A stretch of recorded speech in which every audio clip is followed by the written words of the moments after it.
ജിമിക്കിയുടെ ബേസാണിത്. ഇതിലേക്ക് സിൽക്കിൻ്റെ ത്രെഡാണിന്ന് ചുറ്റി കൊടുക്കാനായിട്ട് പോകുന്നത്. അതിന് മുന്നേ ഇതിൻ്റെ അരികെല്ലാം ഒന്ന് ക്ലിയർ ചെയ്ത് കൊടുക്കാം. ബ്ലേഡ് ഉപയോഗിച്ച് നന്നായിട്ട് ചെത്തി മിനുക്കിയെടുക്കാം കേട്ടോ. സിൽക്കിൻ്റെ ത്രെഡിലേക്ക് ഇതുപോലെ പശ തേച്ചിട്ട് നമ്മൾ ഒരറ്റം ഫ്ലാറ്റായിട്ടും ഒരല്പം കൂർപ്പിച്ചെടുക്കുന്നത്. ഇനി ഉള്ളിലേക്ക് ഇതുപോലെ ഒന്ന് ആ ഒരു ത്രെഡിനെ ഒട്ടിച്ചെടുത്തിട്ട് നന്നായിട്ട് ഈ ഒരു മോൾഡിനെ കവർ ചെയ്ത് ചുറ്റിയെടുക്കാം. ത്രെഡ് ചുറ്റിയെടുക്കുന്ന സമയത്ത് കുറച്ച് കാര്യങ്ങളൊന്ന് ശ്രദ്ധിച്ച് കഴിഞ്ഞാൽ നമുക്ക് ഈസി ആയിട്ട് തന്നെ ഇത് ചെയ്ത് ഫിനിഷ് ചെയ്യാൻ പറ്റും കേട്ടോ. ത്രെഡ് നന്നായിട്ട് ടൈറ്റ് ചെയ്ത് തന്നെ ചുറ്റിയെടുക്കാനായിട്ട് നോക്കുക. അങ്ങനെ ചെയ്യുമ്പോൾ ഇടയ്ക്കൊന്നും നൂല് പൊങ്ങിപ്പോവുക, ലൂസായി പോവുക, അങ്ങനത്തെ പ്രശ്നങ്ങളൊന്നും ഉണ്ടാവത്തില്ല. പിന്നെ അത് മാത്രമല്ല, നമ്മൾ എല്ലാ സൈഡിലും ഈ ഒരു ത്രെഡിൻ്റെ തിക്നെസ് ഒരേ രീതിയിൽ തന്നെ കീപ്പ് ചെയ്ത് പോകാനും കൂടി ഒന്ന് ശ്രദ്ധിച്ചാൽ മാത്രം മതി. ഫിനിഷ് ചെയ്യുമ്പോൾ ഒട്ടും തന്നെ ഗ്യാപ്പ് ഉണ്ടാവാനും പാടില്ല കേട്ടോ. ഇനി ഇങ്ങനെ കംപ്ലീറ്റ് ചെയ്തെടുത്തതിന് ശേഷം നമ്മൾ ബാക്കി വരുന്ന ത്രെഡിനെ ഇതുപോലെ കട്ട് ചെയ്ത് മാറ്റുന്നത്.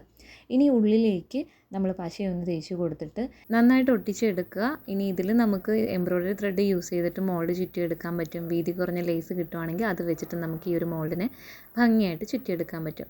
ഇനി ഇത് വെച്ചിട്ടുള്ള ജിമിക്കി മേക്കിങ് നമ്മുടെ നെക്സ്റ്റ് വീഡിയോയിൽ ഉണ്ടാവും. ഇതുപോലുള്ള കൂടുതൽ വീഡിയോസ് കാണാനായിട്ട് പേജ് ഇപ്പം തന്നെ ഒന്ന് ഫോളോ ആക്കി വെച്ചോളൂ. പുതിയൊരു വീഡിയോയിൽ വീണ്ടും കാണാം.